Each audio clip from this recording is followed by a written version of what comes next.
Well, good afternoon, everyone. So thankful that you took the time to listen to this study today as we continue in the book of Acts, chapter 2, with our Aramaic studies. I'm going to go ahead and share my screen right now. And what I'm doing is sharing parallel dual screen with you. The whole purpose of this study in Aramaic is not to impress anyone with my scholarship ability, but what I'm hoping is that you'll see what a beautiful language it is, and the richness, the rich depth of these words as we can study them in a similar way that we have studied. Many of you have studied the Hebrew language up to this point.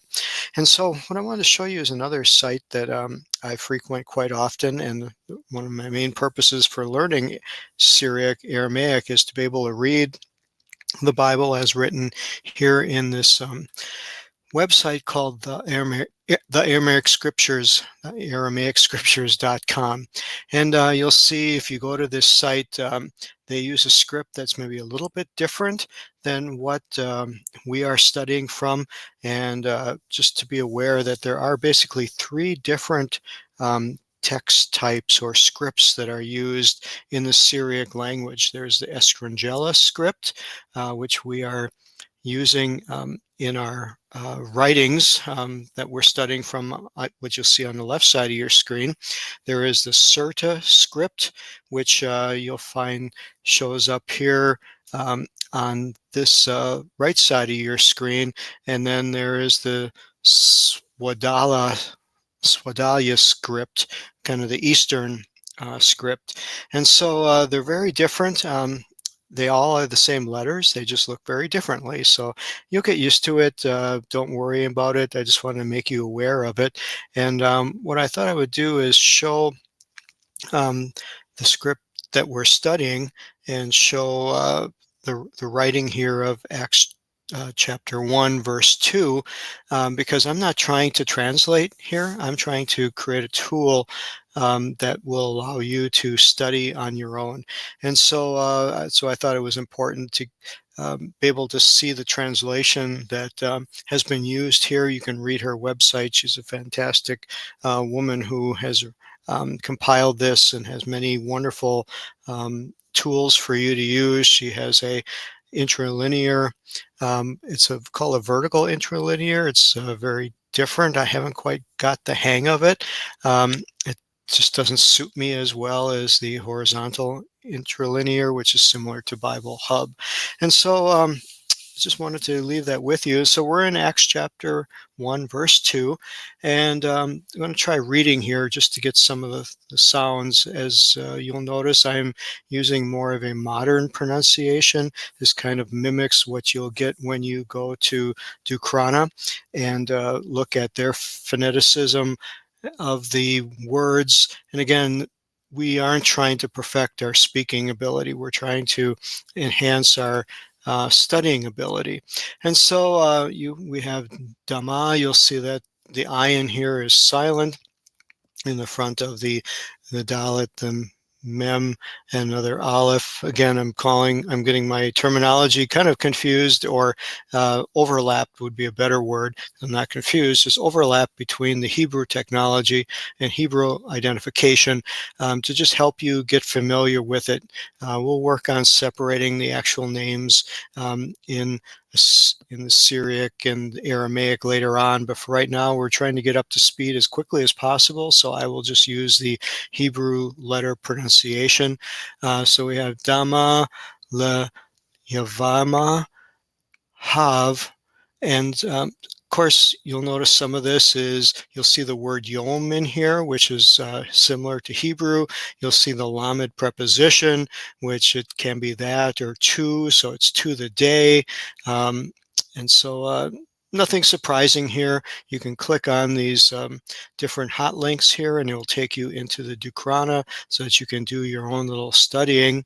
You'll see a lot of the pronouns here and the participles that again, if you read them in the script that I have, they don't make a lot of sense, but looking at how it's translated, it at least gives a flow, and that's why I put the two screens up side by side here. So Deve, and then we're going to stop at this word, which is estalach, estalach. And so this is a very interesting word. I did notice from my previous email to you where I sent you a file with the PDF that I had this labeled wrong. I had it as a um, sort of a general, or the G in the passive form, but it's really a intensive form. I saw that later. Again, the PL and PAL can be somewhat confusing coming from a Hebrew background. So sorry for that. But if you want a new copy, just please let me know and I'll send you a new update. But this one here is somewhat, to me, is a very interesting, because this is a word that describes the ascension of Jesus prior to his return on the day of Pentecost, when the Holy Spirit was sent. And so we're going to take a moment to just look a little bit deeper in this word, because it is in the passive form, but it is in an intensive passive, which is similar to a PL, um, or Hifpael would be more like it in the Hebrew. So we're going to hover over that box there that takes us in a hot link to the Dukrana, and let me just make that just a little bit larger. What's so neat is there's so much information here in Dukrana. I really appreciate them doing this, and it gives you the root word, and it gives you the pronouns on it, but you'll see it's in a perfect form, which is, I think, is significant, that it describes the event that happened. It's not a continuing event, it's one event that happened. So perfect just would be closer to a completed task. But it is in the ethpael, which would be similar to um, um, a puel, because it'd be PL in the active and puel in the passive. So the important part here is to know that this is an intensive form. And some parts of this that I saw were very, very interesting. I'm going to enlarge the screen here a little bit so you can just see it a little bit better. So we want to see in this understanding what was happening at the ascension. I mean, it would seem like there's really nothing to learn here. Jesus went up in the clouds and end of story, let's move on. But there is some beauty in the language of why this was chosen, just like the Hebrew. So that's what I want to show you. First, it is in an intensive form, which means that this was an event that really touched their hearts, really ministered onto them. This was not a soon to be forgotten. This is something that stayed with them. And so again, the ambiguity of the language gives you many different things to look at. And in the general form, or the G, which would be the cal form equivalent, it has a meaning that it could be to go to a higher authority. And, we know that fits so very well, again, looking at the majesty and understanding who Jesus is. But then when we get to the intense form, or the D form, it has something that's even more beautiful. It says to retract the divine presence. And so this is where it's used throughout the scriptures, is that this word, which is translated just very simply as ascend, takes on just a much deeper meaning when you look at it, that the divine presence was being retracted. Made you wonder, what was going on the earth at that time. God's presence was dwelling with them physically in the form of Jesus. He rose again from the dead. He walked on the earth for those days afterwards. Over 500 people saw him. He was on the earth for 40 days. And so then his presence left. The divine presence was retracted, was lifted off the earth, and it went to a very, I don't know, is it a gray area of time where God's presence wasn't on the earth? because we know that he sent them to the upper room, to the temple, and then on the day of Pentecost, his divine presence came back again. And so that's a connection that I see, is that the divine presence was retracted here, but of course we'll see comes back when we get to Acts chapter 2 and the day of Pentecost finally comes. Another thing that's interesting for me is, as we look at the root word of it, we see um, the Samic, the uh, Lamed, and then the Kuf. And when you pronounce it, it has a sound very much like the word shlach, to send, in the Hebrew. And I think that, I don't know, the commentators here or the lexicons surely don't um, connect anything like that. But if you were to hear the word spoken, you may not know whether this was the word ascend or being sent. And I think that can have a meaning too, that there's a purpose, there's a mission going on here, and that forms the root of this word. Um, Istakach, Istalach. And so I want to focus on that. The next word we want to go to, so we have main, which is from, very similar to in the Hebrew, batar, which is the word for after. That's kind of an interesting study as to how that word is connected to the word before it.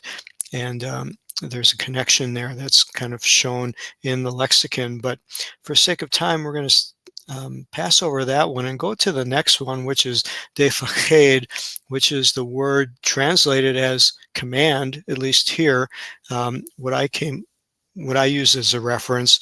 But yet when we look at the verse here, um, going back to how she translated it here, they call it having given instruction. Again, I find that more helpful and relates to my spirit and my understanding, my desire better, as to be giving instruction rather than a command. Um, we can also find that in the Hebrew scriptures also, especially when it comes to the Ten Commandments. There are many Jewish scholars that will sort of cringe at the word command. And of course, in Christians, we tend to not want to go that way. We want to be so literal. And I've even heard people say, well, God gave 10 commandments, not 10 suggestions. But when you look at the Hebrew, the word for you that's translated as command in English really reads more like a guide map. It is more of a, here's what your results will be if you choose to comply, and here's what the results will be if you choose not to comply. And so that may, ruffle your feathers a little bit, and you may like the word command, but I've heard beautiful illustrations that these are really 10 expressions of love. They're really 10 expressions of how God allows us to draw nearer to Him. And if we humble ourselves before Him and we put them into practice, here's what the outcome in our life will be. Um, Again, that helps establish a relationship and a love for God in a much deeper and sentimental way than thinking that He's commanding this, He's distant, he's separate, He's up there with lightning bolts and thunder rods and ready to look for any misstep that I have, which is very common from the Puritanism background that many translations have come from and come out of. So when we look at this word here, defached, it's in the command form, not command form, but it's in the intensive form. Um, it's in a perfect form, which means it's not something that's continuing. It is completed once they accomplished it, but it is in this intensive form. It's something that God really wanted them to pay attention to. What I was surprised is when I brought this up, and of course, in the Cedra uh, lower script 3, it's translated as command. But when I look at the Dukrana, they talk about a visiting, an appointment, um, in its general form. It's only when it's in the intensive form does it become a command. And so I just wanted to take a look at that a little bit and see some other instances. And as I scroll down here, I see something very, very interesting that this word is also used when describing to make a testament, to leave a testament, to leave a will. And of course, that resonates really um, personally with me when I know that what's going to be happening in Acts chapter 2, that everything that Jesus is doing and speaking here maybe has a surface level meaning. Yes, maybe you could take it as a command, that you need to do this or else, but he's also gently speaking to them and helping them understand that there's a new day coming. There's a new relationship coming. He has a will, a testament that's about to be delivered, about to be fulfilled, and he wants them to be a part of this covenant, to be a part of this testament that he has, and so much richness in these words. And again, that's where we're going to end our lesson today. I hope that you enjoyed this little study. Again, this is just scratching the surface. We didn't go into the Astros. We didn't go into any of the other pain lexicon that you can take time to go through. But I just want to show you that it's here and that we can gain a deeper, more intimate knowledge. And for me, it's all about fulfilling what is found in Deuteronomy 6 and 5, the Vahavta, meaning thou shalt love the Lord thy God with all thy heart and all thy might and all thy muchness, if you will. And that's my purpose behind this, is to fulfill the Vahavta. So God bless you. I hope you have a wonderful day. Thanks again for being a part of this study, and may God bless you as you study his word today.